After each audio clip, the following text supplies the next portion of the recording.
மக்களே, this is Priyanka. Welcome to my channel. இன்னைக்கு நாம பார்க்க போற ரெசிபி எள்ளு உருண்டை. இந்த எள்ளு உருண்டை வந்து எல்லாருக்குமே ரொம்ப பிடிச்ச ஒரு ரெசிபின்னு சொல்லலாம். சொல்லப்போனால் சின்ன குழந்தைங்கள்லேருந்து பெரியவங்க வரைக்கும் இந்த எள்ளு உருண்டை அதோடைய டேஸ்ட் வந்து எல்லாருக்குமே ரொம்பவே பிடிக்கும். அந்த எள்ளு உருண்டை இன்னைக்கு நாம எப்படி செய்யறதுன்றத வாங்க வீடியோக்குள்ள பார்க்கலாம். அதுக்கு முன்னாடி வீடியோவை சப்ஸ்கிரைப் பண்ணாதவங்க ப்ளீஸ் சப்ஸ்கிரைப் பண்ணிட்டு உள்ள வந்து உங்களுடைய சப்போர்ட்டை எனக்கு கொடுங்க. வாங்க எள்ளு உருண்டை செய்யறத பார்க்கலாம். ஸோ ஃபர்ஸ்ட் நான் வந்து இந்த எள்ளு எடுத்திருக்கேன். இதை நான் வந்து கழுகி எடுத்திருக்கேன். ஸோ இதை வந்து ஃபர்ஸ்ட் நம்ம வந்து ஃப்ரை பண்ணிக்கலாம்.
எள்ளு வந்து கருகிடாம நல்லா கொஞ்சம் பொன்னிறமா வர்ற வரைக்கும் வறுத்துக்கணும்.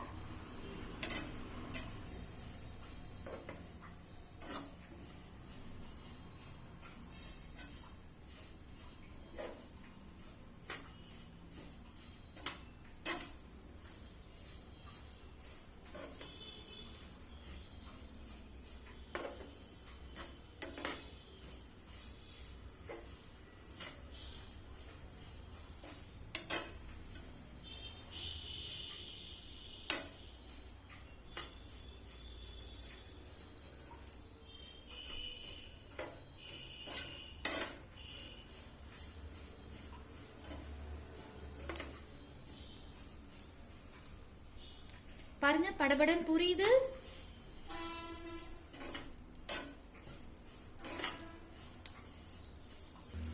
மக்களே, இந்த அளவு ஃப்ரை ஆனதுக்கு அப்புறம் நம்ம ஸ்டவ் ஆஃப் பண்ணி எடுத்துடலாம். இந்த அளவு போதும்.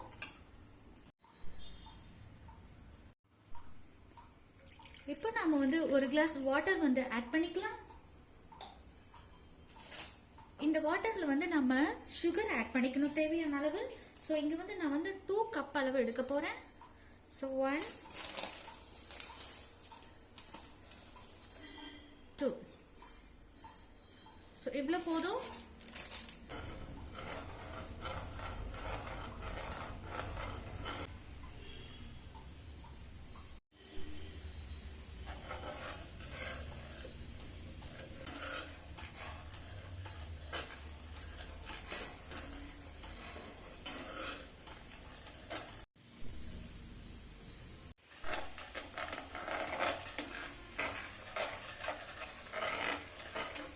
ஸோ நம்மளுடைய பாகு வந்து நல்லா கொதிச்சிடுச்சு.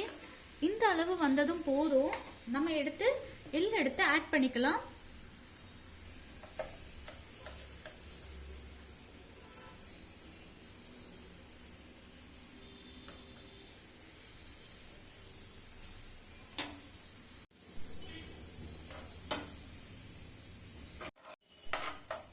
மக்களே, இப்போ நம்மளுடைய எள்ளு உருண்டைக்கு செய்ய தேவையான அளவான இந்த எள்ளு வந்து ரெடி ஆயிடுச்சு பாகோட சேர்த்து. இப்போ நாம வந்து ஸ்டவ் ஆஃப் பண்ணிட்டு அடுத்து உருண்டை பிடிக்க வாங்க போகலாம்.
மக்களே, இன்னைக்கு நாம செஞ்ச ஒரு அற்புதமான எள்ளு உருண்டை ரெசிபி இவ்வளவுதான். இவ்வளவு குயிக்கா சிம்பிளா நம்ம செஞ்சுட்டோம். இதே போலவே உங்க வீட்டுல நீங்களும் ட்ரை பண்ணி பாருங்க. உங்களுக்கு பிடிச்சிருந்தா like, share, comment and subscribe பண்ணுங்க. அண்ட் மக்களே, நான் ஒரு சின்ன யூடியூப் சேனல் வச்சிருக்கேன். எனக்கு உங்களுடைய சப்போர்ட் கண்டிப்பா தேவை. ஸோ உங்களுடைய சப்போர்ட் எனக்கு கிடைக்கும் நம்புறேன். And by.